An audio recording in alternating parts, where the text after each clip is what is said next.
lesithathu.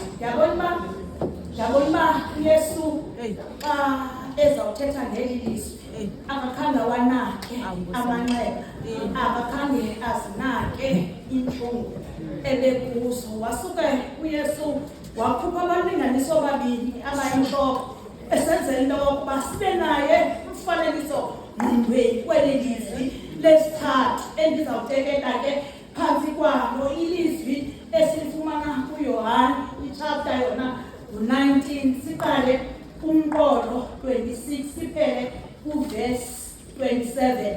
Lifundeka ngehlobo ke uYesu ngoko ambona unina naye umfunda bemntana emi khona, uthi kuye unina, Mfazi, nanko unyana wami.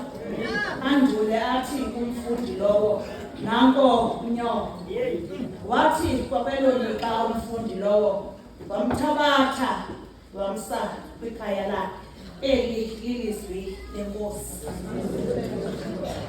Siselapha ke sisela eGolgotha, siselapha Emnqamlezweni. Bathe ababhali nabantu ke abakwazi ufunda incwadi bathatha ezantsi komnqamlezo. Akusekho bantu abantu sebethanda unqa. uYesu ngelo xesha uyajinga emnqamlezweni. Kuthiwa ke naba bantu uYesu ebekade banceda, kuthiwa nabo abasekwa, kuthiwa abaFarisi nababhali sebebuyele ke esixekweni. Ngoku akho mntu, bambalwa kancinci abantu abalapha phantsi komnqamlezo. Kodwa uYesu akakhange ayinake loo nto, ngoba ebevile kuYohane 16 ivesi 32 lethi uyabona kuziliqa lokokuba nichithwe elowa aye kwawabo ndishiyeke ndedwa. Akakhange akunake ke ukushiyeka yedwa ezantsi komnqamlezo. Wanga ngathi ngabantu balo mhlaba uthi uhamba nabendleleni basike bakushiya abantu. Bayakushiya abantu, bayakushiya balapha ezantsi emhlabeni. Xa ungena kulaa nkonzo ngena uyodwa, uyazi into yokuba ngena imini bazosike bakushiya abantu. Kwenzeka loo nto apha kuYesu. Siselapha ke Emnqamlezweni. Uthi uYesu, Mfazi. Ingathi ke eli gama alisandi kakuhle, kodwa uYesu ngokukhupha kwaphela gama uzama ukubonakalisa uthando analo ngakunina. Xa ethi wamjonga ezantsi komnqamlezo akubona ukudandatheka kwentliziyo yakhe, akaqali ukuthi Mfazi wayetshilwe kana emsithweni. Mhla kuphela iwayini wasondela kwithemba lakhe wathi iwayini iphelile. Akaqali ukuthi uYesu, ngoku sesidikezele. Kuthiwa ke ngoku phantsi komnqamlezo kunomama, ootata basekho. Kuthiwa kodwa abantu bake ngoku usebenzini. Ngoba abamama kuthiwa bahamba noYesu apha endleleni abamshiyanga. Ngoku sebemkile abantu, kuthiwa abamama bahlala apha phantsi komnqamlezo. Ndifuna ukuthi bamama mayisebenzini bayakho, noba ngabe uyambona umntana osethe wanikwa namagama, kwathiwa iphora eza nabahlali bemphethe 31st konyaka umambathile. Kwenzeka loo nto apha uMaria, ngoba uMaria apha kuye entliziyweni unombuzo ethi ulidilizile ngenxa yonke ithemba lakhe. Bona ithemba lakhe lidilizile uMaria.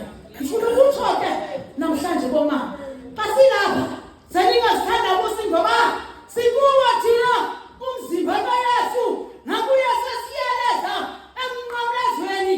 Kuthiwa balapho ooMaria baseMagdala, balapho oomkakiliyapha, ulapho uMaria unina kaYesu, ulapho nomfundi ebemthanda kakhulu. Siyakhona uYesu qaphela bona bezantsi emhlabeni. Qaphela bamama, dandathekile inhliziyo kaMaria. Ngoku xa kule ndawo usiname zonke izinto wezapha kuyo le nkonzo, ndifuna uzibuza umbuzo. Mntu omtsha olapha la mama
uYesu Emnqamlezweni usithandile uthando asithande ngalo lingumangaliso.